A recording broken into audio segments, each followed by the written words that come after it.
In the bustling, narrow passages of the ancient market in Fez, often the only way to move goods is on four legs. For a long time, the injuries and illnesses that afflicted the city's working animals would lead to their premature deaths. But no more, thanks to Canadian Denis Frappier. Compared to the other one, it's still a little bit swollen. It's a little bigger here in this area. This is where the problem started. But we're doing very well. I'm quite happy with that. 14 years ago, Frappier walked away from his large and profitable veterinary practice in Quebec. Encouraged by colleagues to take over this American-sponsored clinic, he now offers free care in Morocco to those who can't afford it. With his small staff, Frappier now cares for 22,000 animals a year. We've had eagles and camels and turtles and snakes. Frappier has become something of a legend here. But it wasn't always so. When he arrived, the miserable state of Fez's animals was depressing and overwhelming. This is why, after being here for 3 months, I wanted to go home. It bothered me to see feet like this, eye gone, with local treatment as such as burning. It was terrible. It's about all cured up now. A couple of days, it'll be fine. With funding from a large endowment left decades ago and the long-standing involvement of Massachusetts SPCA, the American fondouk, as it's called, is known throughout the region. Here, the clinic's ambulance is called for a tired old mule who can stand no more. With the gentle touch of a parent, they load the aged animal for Frappier to see.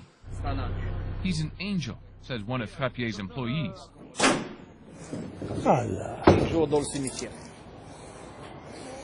No. Dodo. Dodo. This angel, though, can't perform miracles. The mule is in very bad shape and is simply too old to help. This is abuse for me, you know. So Frappier makes the call to euthanize the animal. It is the only humane act, he says.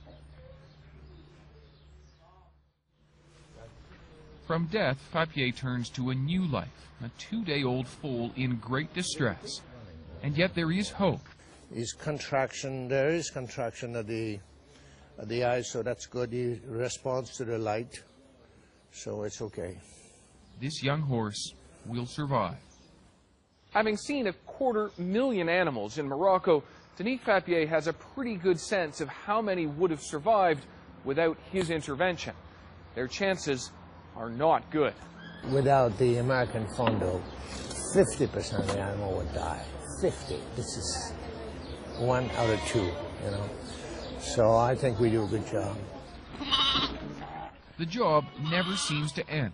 At 70, Frappier is consumed by his work. Still active with Canada's equestrians after 6 Olympics, he remains in constant demand here. 80 animals have already been through his door, and it's not yet 10 a.m. 6 donkeys and 7 horses so far. Il faut garder ça propre. All the owners know him, listen carefully to his expertise.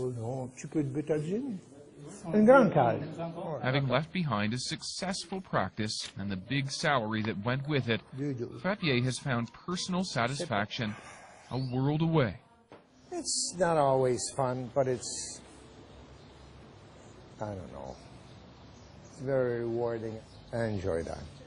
It's a great job. It's the best, actually. David Coleman, CBC News, Fez, Morocco.